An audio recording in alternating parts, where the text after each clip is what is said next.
Hello once again, I'm Dr. Vyas with New Wave Wellness Center and welcome you to another episode in our Wellness Wednesday web series. I am going to be discussing the difference between food allergies and food sensitivities in this episode. We've had a lot of questions from some patients and some comments on Facebook and on YouTube and everywhere asking about exactly what is the difference, because we in our office talk about doing a food intolerance test. All right, let's talk about this. So let me start with this. A food allergy. We know, or we're more familiar with food allergies because there's a lot of people that have food allergies nowadays. An allergy is what's called an immediate response, right? This is where your body's creating what's called an IgE response. You may eat, say, a strawberry, and if you're allergic to that, you end up with a hive or a rash straight away.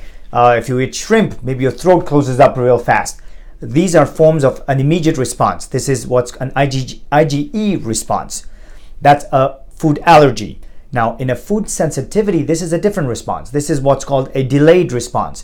This is where, you could eat something today and maybe 10, 12, or even 36 to 72 hours later, you may end up with symptoms. You might have a migraine and you wonder, hey, where did this migraine come from? Well, again, it's kind of hard to go back and link this, to foods that you ate 3 days ago. That's one of the reasons why we do what's called a food intolerance test.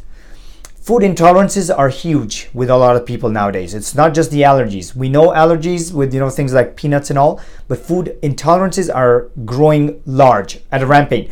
The only problem is people don't realize that because you don't have a symptom as soon as you eat something. So you cannot link it to something that you just had recently. That is why a test is actually very important for this thing. Now, what the test will show you is, again, we do a lot of that food test in our office. It gives you an idea of how much of something that you're having an issue with. You might have something that might just be low, moderate, or even severely allergic or sensitive to something. What we do when we have this stuff is we're going to avoid these things for a little while. So it's not just an avoidance deal. Why are we avoiding it? All right, let me get into this thing. When you are eating something that your body doesn't like, what's happening? The way I just mentioned, this IgG and IgE are what's called an immune response. This is where your immune system heightens and starts attacking or starts taking care of some of these problems. When you avoid some of the foods, so think about it. If you're having issues with dairy and you suddenly avoid dairy, what happens? Well, inflammation is going to go down, because what happens? The immune system, when it's always heightened, it's also going to create a lot of inflammation. Your gut is also in a state of stress all the time. We had talked about a few things called leaky gut syndrome.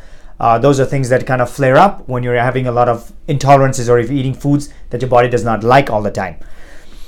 When you take those foods away, same thing. Your immune system is going to get a chance to relax. Your inflammation goes down. Your gut's going to relax and feel better because it starts to heal.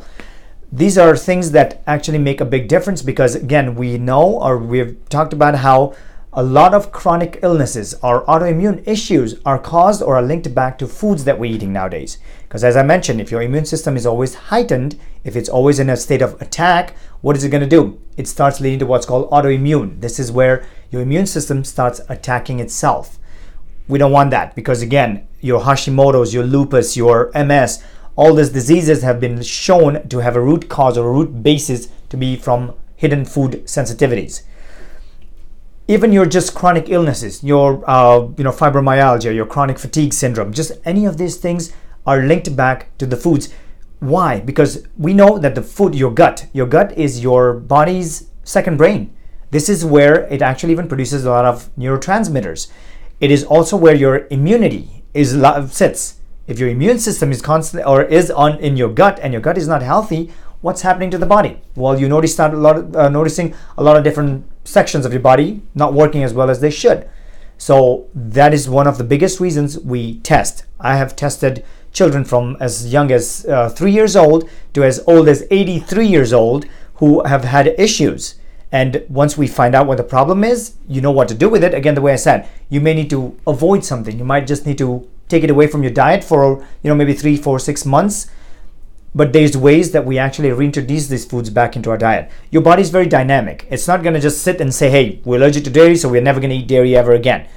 You might have to avoid dairy, or if you avoid dairy for a little while, it gives the body time to rest. As I said, your inflammation levels go down. Your gut will heal. Your immune system also goes down. So we recommend testing maybe in about a year to see where exactly you stand again, if you need to be retested.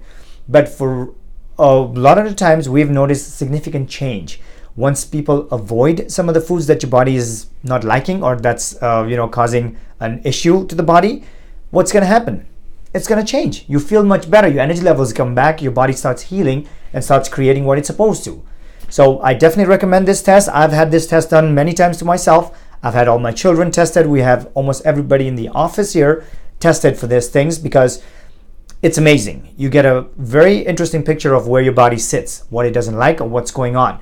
And once you know what your body likes or dislikes, you know what to do for it. You know how to correct certain things. So I highly recommend this. And for a free consultation, give me a call. The way I mentioned, I'll have our phone number listed below in the comments section.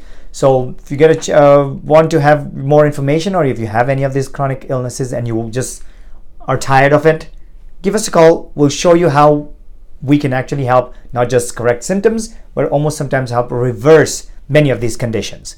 So call me, and we'll wait for the next episode, and see you then. All right, thanks.